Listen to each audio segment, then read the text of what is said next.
ఈరోజు నేను చెప్పబోయే సంఘటన ఒక సాధారణ రోడ్డుపై జరిగింది.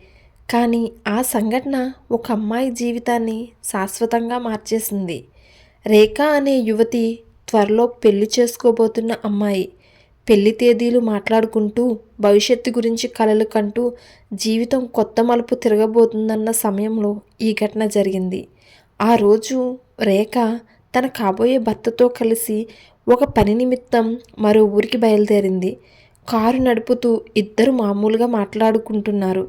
రోడ్డు సాఫీగా ఉంది. ట్రాఫిక్ కూడా ఎక్కువగా లేదు. అదే సమయంలో వెనుక నుంచి ఒక మోటార్ సైకిల్ వేగంగా వచ్చింది. ఆ బైక్పై ముగ్గురు యువకులు ఉన్నారు. ముగ్గురు హెల్మెట్ లేకుండా నిర్లక్ష్యంగా ప్రయాణిస్తున్నారు. బైకు కారుకి చాలా దగ్గరగా వస్తుంది. ఒక్కసారిగా బైక్పై ఉన్న ఒక అబ్బాయి కాలు కారుని తాకింది. ఇక్కడే అసలు కథ మొదలైంది. తమ తప్పును అంగీకరించాల్సిన బదులు ఆ ముగ్గురు యువకులు భయంతో పాటు కోపంతో రెచ్చిపోయారు. బైకును ఇంకా వేగంగా నడిపిస్తూ కారును ఓవర్టేక్ చేసి రోడ్డు పక్కన అడ్డంగా నిలిపారు. కారు ఆగగానే వాళ్ళ ప్రవర్తన పూర్తిగా మారిపోయింది. కాబోయే భర్తను దూషించడం మొదలుపెట్టారు. అసభ్య పదాలు, బెదిరింపులు, ఎలా డ్రైవ్ చేస్తున్నావు, మాకు తాకిందో తెలుసా అంటూ అరవడం మొదలుపెట్టారు. రేఖ భయపడిపోయింది. ఏం చేయాలో అర్థం కాలేదు. ఇక్కడ వాదన పెరిగితే పరిస్థితి మరింత ప్రమాదకరంగా మారుతుందని ఆమెకు అర్థమైంది.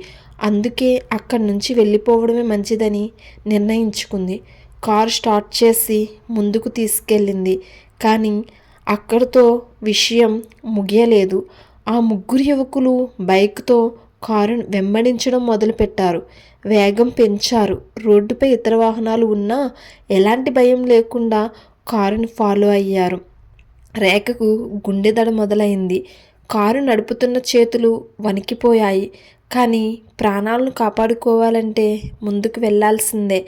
వాళ్ళు వెనక నుంచి కారుపై దాడి చేయడం మొదలుపెట్టారు. రాళ్ళు తీసుకొని కారుపై విసిరారు.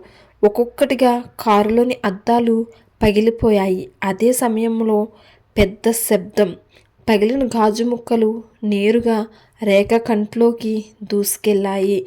ఆమె ఒక్కసారిగా గట్టిగా కేక వేసింది. కంటి వద్ద తీవ్రమైన నొప్పి. కారు అదుపు తప్పే పరిస్థితి. అదృష్టవశాత్తు కాబోయే భర్త వెంటనే కారు నియంత్రణలోకి తెచ్చాడు. రోడ్డు పక్కన కారు ఆపి రేఖను పట్టుకున్నాడు. ఆమె కంటి నుండి రక్తం కారుతుంది. ఏమీ కనిపించడం లేదని ఏడుస్తుంది. తక్షణమే ఆసుపత్రికి తీసుకెళ్లారు. డాక్టర్లు చికిత్స మొదలుపెట్టారు. కానీ గాయం చాలా తీవ్రమైందని చెప్పారు.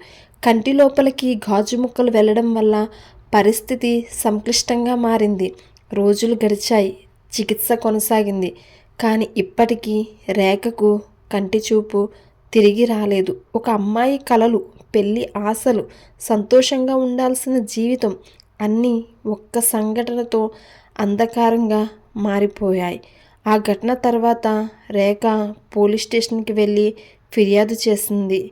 కానీ ఆమె చెప్పినట్టు పోలీసులు కేసు నమోదు చేసుకున్నారు.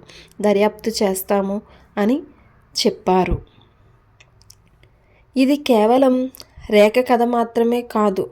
రోడ్లపై జరుగుతున్న అనేక ప్రమాదాలకు ఇదే ఉదాహరణ. రోడ్డు మీద జరిగిన ఒక చిన్న గొడవ, కొంతమంది యువకుల నిర్లక్ష్యం ఒక అమ్మాయి జీవితాన్ని పూర్తిగా మార్చేసింది. కోపం, అహంకారం, నిర్లక్ష్యం ఇవి కలిస్తే ప్రాణాలకే ప్రమాదం. రోడ్డు మీద ఎవరు తప్పు చేసినా చట్టం ఉంది. వాదన అవసరం లేదు. హింసకు దిగడం నేరం. ఈ సంఘటన మనందరికీ ఒక హెచ్చరిక. ఒక్క క్షణం కోసం ఒక జీవితాన్ని శాశ్వతంగా అంధకారంగా మార్చేస్తుంది. రోడ్డు మీద సంయమనం పాటించండి. తప్పు జరిగితే చట్టాన్ని ఆశ్రయించండి. కానీ హింసకు దిగితే అది జీవితకాల శిక్షగా మారుతుంది. Thank you. Please subscribe.